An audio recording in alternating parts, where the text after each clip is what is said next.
शिव कथा कह रही है, भगवान शंकर का संवाद कर रहा है, शिव तत्व कर रहा है। अपने कर्म को करते चलो। ब्राह्मण ब्राह्मण का कर्म करे, क्षत्रिय क्षत्रिय का कर्म करे, वैश्य वैश्य का कर्म करे, शूद्र शूद्र का कर्म करे। देखिए, जब व्यक्ति आगे बढ़ता है, जब व्यक्ति उन्नति की सीढ़ी की ओर जब अग्रण्य होता है, जब व्यक्ति आगे बढ़ने का प्रयास करता है, तो अच्छा कर्म करने के लिए जब आप आगे बढ़ेंगे, अच्छा कर्म करने के लिए जब आप अग्रण्य होंगे, तो ये निश्चित है कि कोई ना कोई आपका पांव खींचकर पीछे खसकाने का प्रयास करेगा। ये निश्चित है।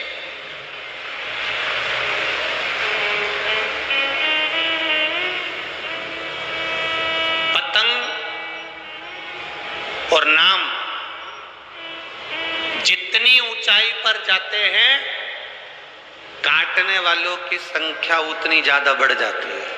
याद रखिए, पतंग जितनी ऊंचाई पर जाएगी, उसको काटने वालों की संख्या ज्यादा बढ़ जाएगी।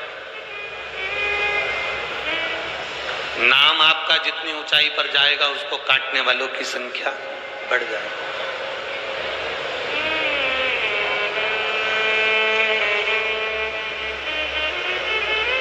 बहुत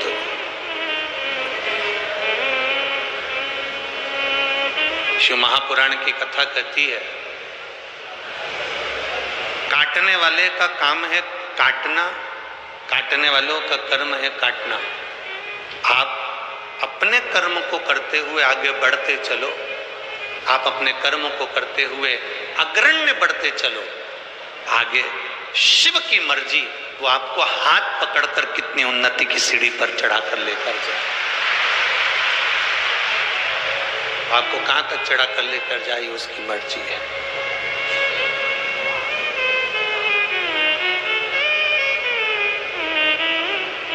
देवराज नाम का ब्राह्मण अपने कर्म से वंचित रहे। चोरी करना, गलत काम करना, धन लेकर आना चोरी का, और उसमें डूबे रहना। देखिए, शिव महापुराण की कथा कहती है, जन्म उस भोलेनाथ ने अगर आपको दिया है, आपका जन्म यदि इस संसार सागर में हुआ है, मृत्यु लोक में हुआ है, आपका जन्म इस संसार सागर में हुआ है, आपका जन्म इस संसार सागर में अगर आपका हुआ है, तो उसने अगर आपको जन्म दिया है, तो पेट भरने की जवाबदारी भी उसने अपने पास में रखी है। उसने रखी है।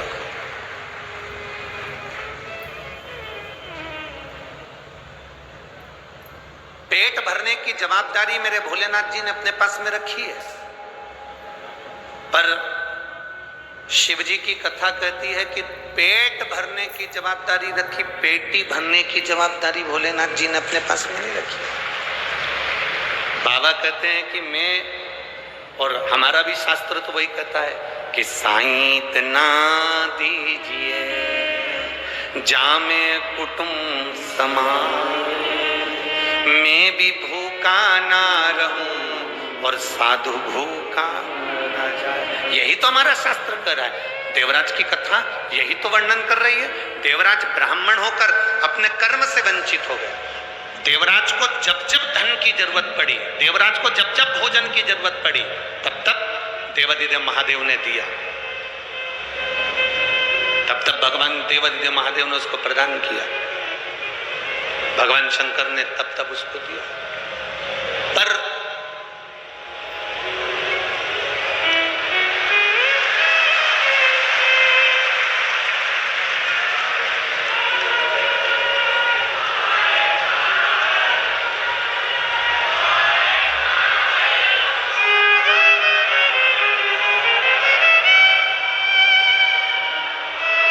शंभू शंभू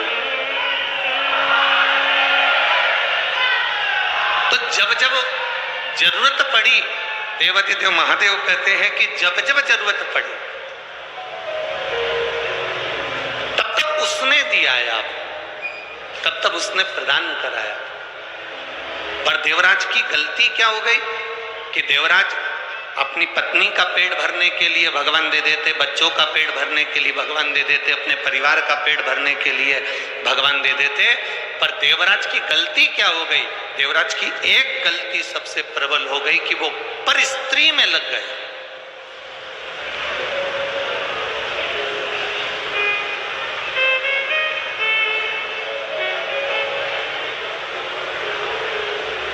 देवराज की सबसे बड़ी गलती ये हो गई कि वो पर नारी में लग गए। और जब वो पर नारी में लगा तो एक दिन उस जिस स्त्री के चक्कर में वो पड़ा था, उस स्त्री ने उससे कह दिया, जिस नारी के चक्कर में वो पड़ा था उस नारी ने उससे कह दिया, देवराज सुनो, जो रानी के गले में जो चंद्रहार पड़ा हुआ है, रानी के गले में जो चंद्रहार पड़ा हुआ है, वो हार मुझे ला कर दो। अब देवराज चोरी करने के लिए गया और चोरी का धन लेकर आ रहा है देवराज, और यही की यही चरित्र बिंदु के साथ में भी हुआ था, यही की यही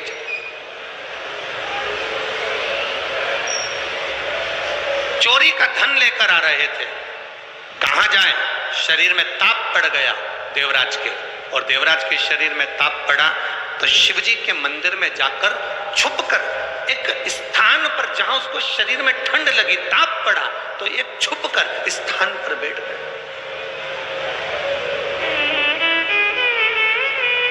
शिव पुराण कह रही है देवराज को यह मालूम नहीं है कि मैं किस स्थान पर पहुंच गया। देवराज को यह मालूम नहीं है कि मेरा स्थान बदल गया। अभी तक मैं चोरी का धन लेकर अपने घर जाता था, आज पहली बार चोरी के धन को लेकर मैं भगवान शंकर के देवालय तक पहुंच गया। चोरी का धन लेकर आज मैं शिवालय तक पहुंच गया।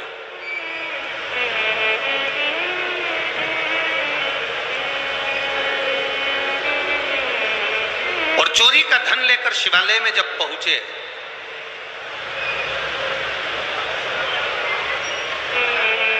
आ गई गंगा।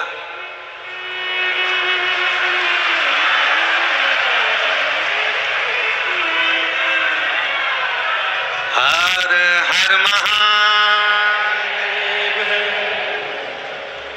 चोरी का धन लेकर देवराज शिवालय में जाकर बैठ गया। उसको अंदाजा नहीं है कि मैं किस स्थान पर बैठा, किस जगह पर मैं बैठा। और देवराज एक ब्राह्मण देवता शिव महापुराण की कथा कर रहे थे। बाहर की आवाज अंदर आ रही है, पर यहां की आवाज यहीं नहीं आ रही। एक ब्राह्मण देवता भगवान शिव की शिव महापुराण की कथा का वाचन कर रहा है।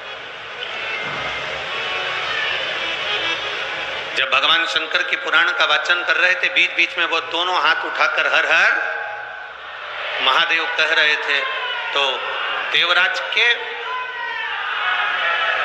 मन में थोड़ा सा क्रोध जागृत होने लगा। देवराज को थोड़ा सा क्रोध आने लगा। और देवराज को क्रोध इसलिए आ रहा था क्योंकि उसके शरीर में ताप पड़ रहा था, शरीर में कष्ट हो रहा था। और ब्राह्मण देवता चिल्ला चिल्ला के हर हर महादेव कह रहे थे, तो मन को थोड़ा सा क्रोध आया। ताप पड़ने के कारणवश क्रोध आया क्रोध। देवराज शिवजी के मंदिर को छोड़कर एक बेलपत्री के वृक्ष के नीचे जाकर बैठ गए। बेलपत्र के वृक्ष के नीचे बैठे। शिव पुराण कहती है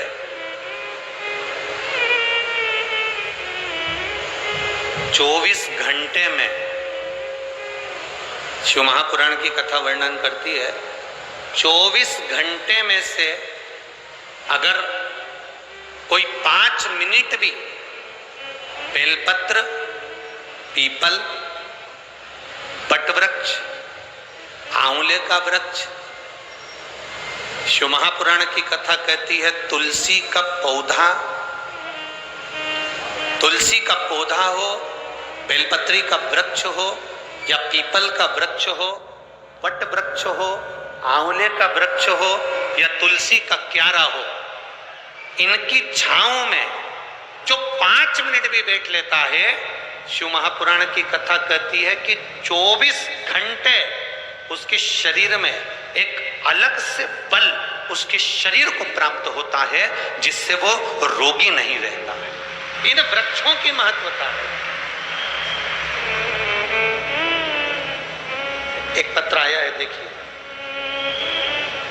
पत्र तो सभी बहुत अच्छे अच्छे आप लोगों ने लिखे हैं, छिंदवाड़ा वालों ने, और एक पत्र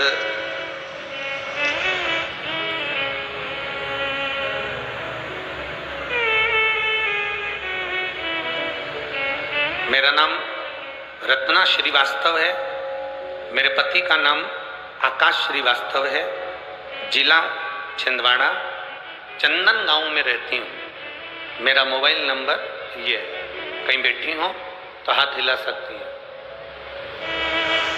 कहीं बैठी हो तो हाथ हिला सकती है। हाँ ठीक है, दिख गए दोनों हाथ, ऐसा हिला दो दीदी। हाँ जी, अरे बाकी के लोग थोड़ी ना हिलाओ, पक्के छिंदवाड़ा के हो, है? बताओ। हाँ जी जी, एक बार हाथ हिला दो तो। हाँ ठीक है, दिख गए। मेरा नाम रत्ना श्रीवास्तव, मेरे पति का नाम आकाश श्रीवास्तव, जिला छिंदवाड़ा, चंदन गांव में रहती हूँ। मेरा मोबाइल नंबर ये है। गुरुजी, 1 लोटे जल का मैं क्या वर्णन करूं? गुरुदेव, 20 जून 2023 से मुझे छाला हो गया था, चने की आकृति का था, जिसका इलाज मैंने बहुत कराया। डॉक्टरों के जांच करवाने के लिए भी भेजने की तैयारी, और डॉक्टरों ने कह भी दिया कि ये साधारण छाला नहीं है। गुरुदेव, सारे डॉक्टरों का इलाज करवाया, सब कुछ किया, पर वो छाला जाता नहीं। डॉक्टर कह रहे हैं ये छाला अलग है, इसकी जांच मुंबई जाएगी और वहां से इसकी जांच होकर आएगी। बहुत सी चीजें डॉक्टरों ने कह दी। भोजन करते नहीं बनता था। पति के सामने अगर भोजन करने बैठती थी तो शरीर में, मुख में इतना तकलीफ होता था गुरुदेव कि हम भोजन भी नहीं कर पाते थे। पति के सामने भोजन करना भी बंद कर दिया, क्योंकि उनको हमारा चेहरा देखकर अच्छा ना लगे, तो हम पहले कुछ भी जो बन सकता था मुख से वो पा लेते थे। कई बार तो 4-4 दिन तक भोजन नहीं करते थे गुरुदेव, क्योंकि मुख में वो छाला इतना तकलीफ दे रहा था। डॉक्टरों ने कहा इसकी जांच होना है, सारी तैयारियां हो गई। गुरुदेव, किसी ने कहा पशुपति व्रत करो, 1 लोटा जल शिव जी को चढ़ाओ, 1 बेलपत्री का सेवन करना प्रारंभ करो। हमने वो करना प्रारंभ करा, पर वो छाला समाप्त नहीं हुआ गुरुदेव। जब एक बार पशुपति व्रत से भी समाप्त नहीं हुआ, तब हमने दूसरी बार फिर पशुपति व्रत करा। बाबा के मंदिर में जाके जल चढ़ाती, आचमन करती, शरीर में कष्ट बढ़ा।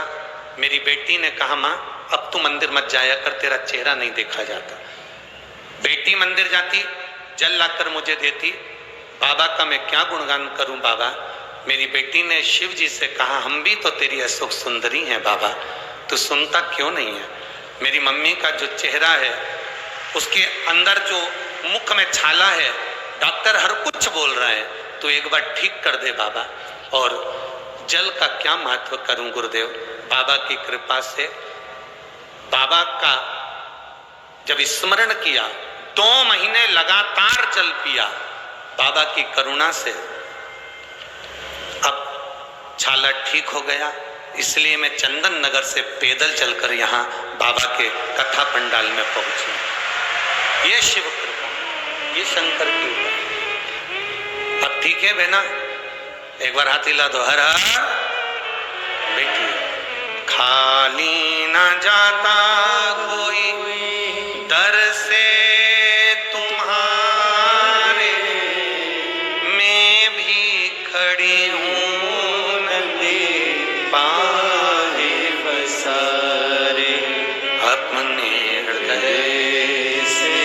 लगा लो लगा लो, गिरा जा रहा हो उठा लो उठा।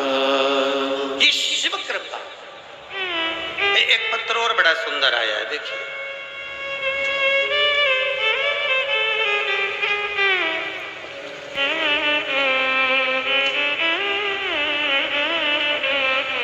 मेरा नाम हिमानी राम कुमार डहरिया है। मैं नरसिंहपुर साईंखेड़ा जिला नरसिंहपुर की रहने वाली हूँ। मेरा मोबाइल नंबर ये है। कहीं बैठे हैं आप ही हैं? दोनों हाथ हिला दो।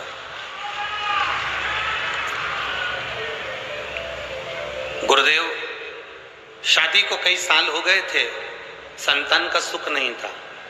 डॉक्टर को दिखाया तो कहा कि जिस बच्चादानी जो है, गर्भाशय जो है, वो गर्भाशय आपका इतना गला हुआ है, इतना विचित्र है कि उसमें बच्चा ठहर ही नहीं सकता। गर्भाशय में बच्चा नहीं रह सकता। एक बार बच्चे का चांस लिया तो बच्चेदानी कमजोर थी, जिसके कारण बस बच्चा नहीं रहा, बच्चादानी भी बेकार हुई। गुरुदेव, अब डॉक्टर कहते हैं कि तुम बच्चे का योग कभी ना लें, क्योंकि वो बच्चादानी इतनी कमजोर है कि बीच में से फट जाती है, उसका चांस नहीं है संतान का। बड़े दुखी हो गए गुरुदेव। तब किसी के कहने पर पशुपति व्रत करना प्रारंभ करा। बाबा की कृपा का हम क्या गुणगान करें गुरुजी। जब पशुपतिनाथ का व्रत किया, एक बार का व्रत 3 सोमवार पूरे हुए और बाबा की कृपा से गर्भ ठहर गया। गर्भ तो ठहर गया, पर चिंता ये थी कि बच्चादानी ठीक नहीं है, तो उसमें बच्चा कैसे रहेगा? बच्चा उसमें रह ही नहीं सकता। अब करे तो करे क्या? डॉक्टर को दिखाया तो डॉक्टर कहता है कि आपका गर्भ तो ठहर गया, पर यह बच्चा भी चले जाएगा। 1 महीना निकला, 2 महीना निकला गुरुदेव, 3 महीना निकला। जांच हुई तो मालूम पड़ा बच्चादानी में 1 बच्चा नहीं है, बच्चेदानी में 2 बच्चे हैं। अब बच्चा में 2 बच्चे, और डॉक्टर कह रहा है कि गर्भाशय का बच्चादानी बच्चा सहन ही नहीं कर सकता, करें तो करें क्या? गुरुदेव, 1 बेलपत्री बाबा को चढ़ाते, जल का आचमन करते। 9 महीने कब निकल गए और बाबा की कृपा से 1 बेटा 1 बेटी ने जन्म ले लिया।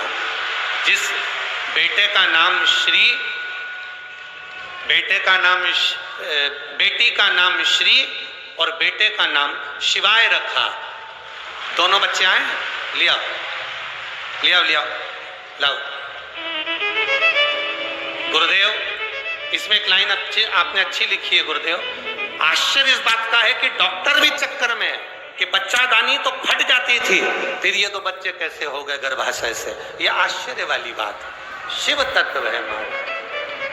खाली न जाता कोई दर से तुम्हारे, खाली न जाता कोई दर से तुम्हारे, मैं भी खड़ी हूँ नदी बाहें पसारे, मैं भी खड़ी हूँ नदी बाहें पसारे, अपने हृदय से लगा लगा लो, गिरा जा रहा हो उठा लो उठा लो।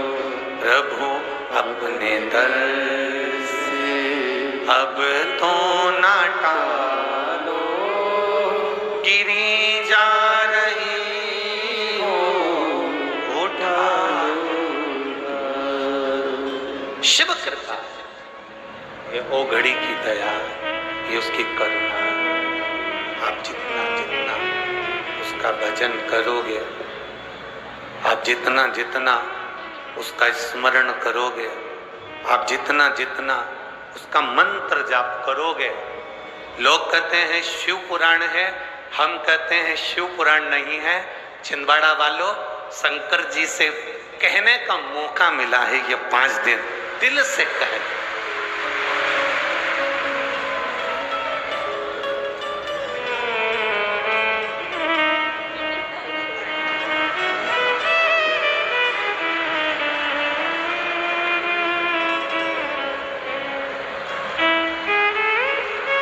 एक बार जोरदार ताली श्री और शिवाय के।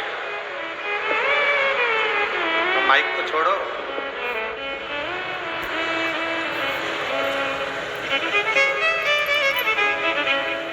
आप ही के हैं, बधाई आपको बहुत।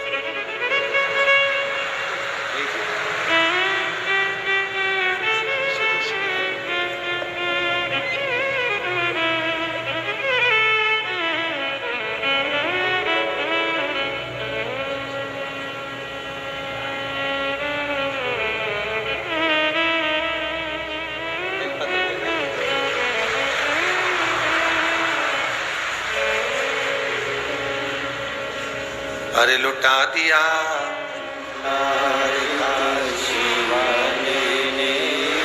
कर दिया माला, शिव तत्व इसी को कहते हैं। ये कहने का मौका मिला।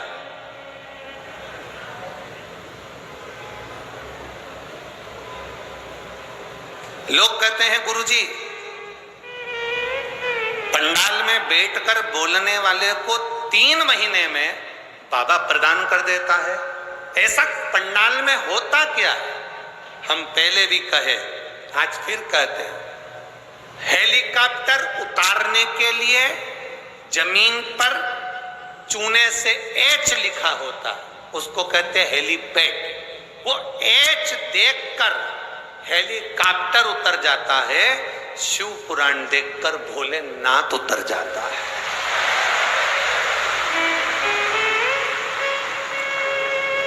ये शंकर भगवान का हेलीपैड है।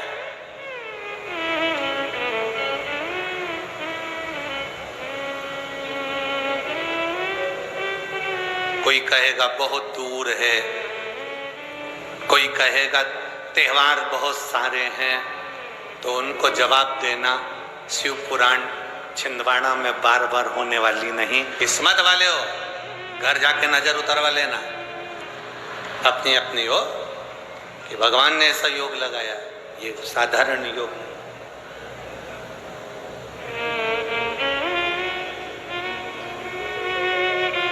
कोई कहेगा त्योहार चल रहे हैं, पूजन करना, करेंगे। 1 बजे से 4 बजे तक कथा है, 4 बजे कथा सुन के आएंगे, उसके बाद पूजन करेंगे। कोई कहेगा हमारा ये वाला व्रत है, 1 बजे से 4 बजे तक कथा है, पंडाल में जाऊंगी, बाबा के चरणों में बैठकर दिल से उससे कह कर आऊंगी, और मैं जानती हूं वो झोली खाली नहीं छोड़ता, भर कर जरूर देता है, देगा, उसकी निश्चितता। देवराज बेलपत्री के वृक्ष के नीचे अपने बैठा, शरीर में ताप बहुत था, प्राणों को छोड़ दिया। भगवान देवाधिदेव महादेव के धाम में कैलाश पर भगवान शंकर नंदी को लेकर आए, उसको लेकर गए।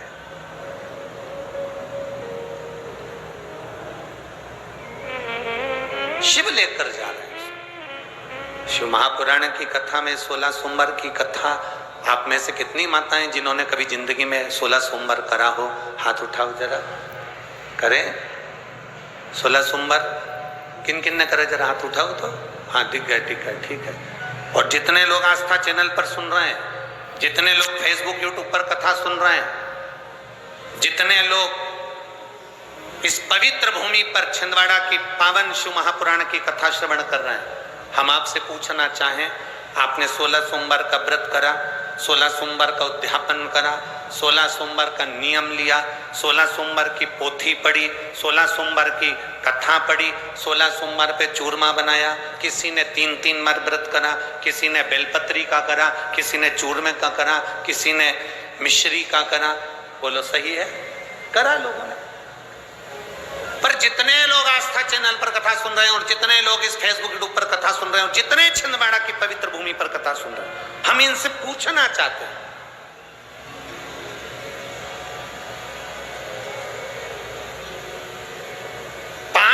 नहीं, 6 व्रत नहीं, 7 व्रत नहीं, 11 व्रत नहीं।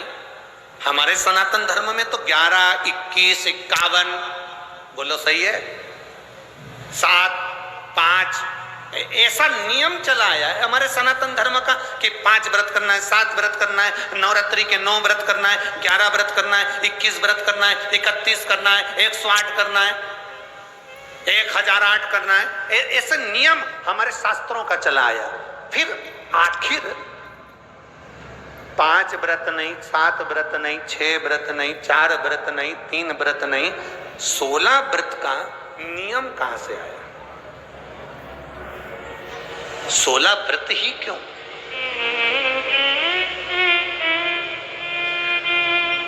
पंद्रह नहीं, 14 नहीं, 13 नहीं, 12 नहीं, 11 नहीं, कितने? 16। ये 16 व्रत का नियम कैसे? ये कहां से आ गया 16 व्रत का नियम? कोई आपसे पूछ सकता है, आपके घर के बच्चे कह सकते हैं, मम्मी ओ माँ क्या कर रही हो? मैंने कहा बेटा मैंने 16 सोमवार के व्रत उठाए। 16 सोमवार के व्रत उठाए? हाँ। क्या करती है उसमें? बेटा शाम के समय जब तीसरा पहर होता है, प्रदोष काल होता है, प्रदोष का जो समय होता है, शाम का जो समय होता है, उस शाम के समय पर हम 16 सोमवार का पूजन करते हैं। शिव जी का शिवलिंग का निर्माण करना या शंकर भगवान का शिवलिंग घर में उसकी पूजन अर्चना करना, उसका निर्माण करना और पूजन करके जो भी चीज से हमने सोमवार करे हैं, जो 16 सोमवार के प्रथम सोमवार में चूरमे से करो, चाहे तुम बेलपत्री से करो, चाहे तुम मिश्री से करो, जिससे तुम पहला व्रत करोगे, 16 की 16 व्रत उसी चीज से होंगे, उसी प्रसाद से होंगे। तो बच्चे कहेंगे माँ ये 16 व्रत का विधान कहां से आया, 16 व्रत का नियम कहां से आया? आपके बच्चे पूछ सकते हैं, आपसे पूछेंगे, आपके बच्चे आपसे पूछेंगे कि ये 16 व्रत का विधान कहां से आया, 16 व्रत का नियम कहां से? तब आपको बताना है। अवंतिकापुरी उज्जैनी में एक कन्या रहती थी जिसका नाम सुगंधा था। बड़े ध्यान से सुनना, 16 सोमवार के व्रत तो आपने बहुत करे हैं, पर 16 सोमवार में 16 सोमवार का नियम कहां से आया? 15 नहीं, 14 नहीं, 5 नहीं, 6 नहीं, 7 नहीं, 21 नहीं, 20 नहीं, 16 का नियम कहां से आया? वो 16 के नियम को जान। और यहीं से 16 सोमवार व्रत की प्रारंभता है, इस कथा की प्रारंभता। और जिन जिन को स्मरण में ना हो, मेरी माताओं से निवेदन है, जिनको नहीं मालूम है कि 16 सोमवार के 16 व्रत का विधान कहां से आया, उनको आप सुना सकते हो, आप उनको बता सकते हो। अवंतिकापुरी में एक सुगंधा नाम की एक बड़ी सुंदर कन्या रहती थी, बड़ी सुंदर थी। उसमें उसके चेहरे पर बड़ा आकर्षण था, उसके चेहरे पर बड़ी चमक थी, उसके चेहरे पर बड़ी रौनकता थी, बड़ी रौनक। अब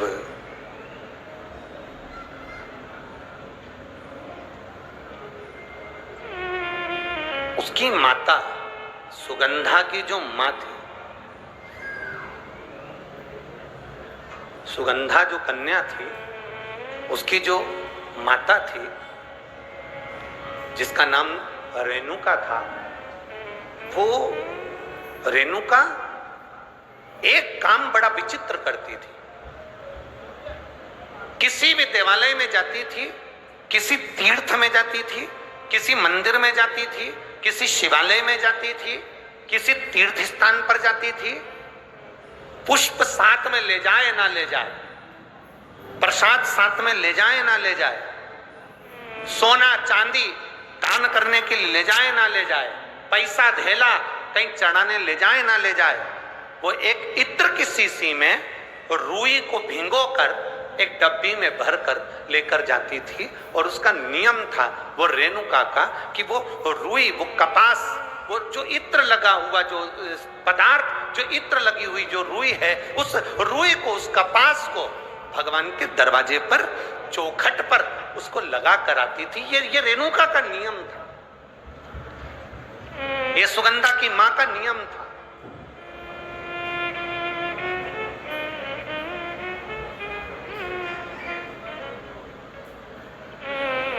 एक नियम हमारी जिंदगी में हम जो लेते हैं, वो नियम हमारे लिए सिद्धता देता है।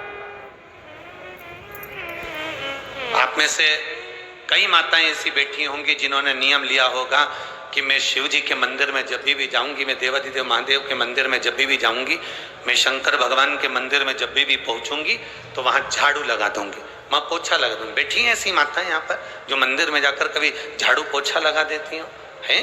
तो आप जाकर शिव के मंदिर में बुआरी लगा रहे हो, झाड़ू लगा रहे हो, पोछा लगा रहे हो, या जो बहुत सारे दिए लोग लगाकर चले जाते हैं, जलाकर चले जाते हैं, दिए ठंडे हो जाते हैं, उन दियों को भरकर एक डलिया में, एक खोखे में, एक जगह पर ले जाकर आप रख देते हो, उसका पुण्य कितना है? शिव महापुराण की कथा करी, कितना पुण्य।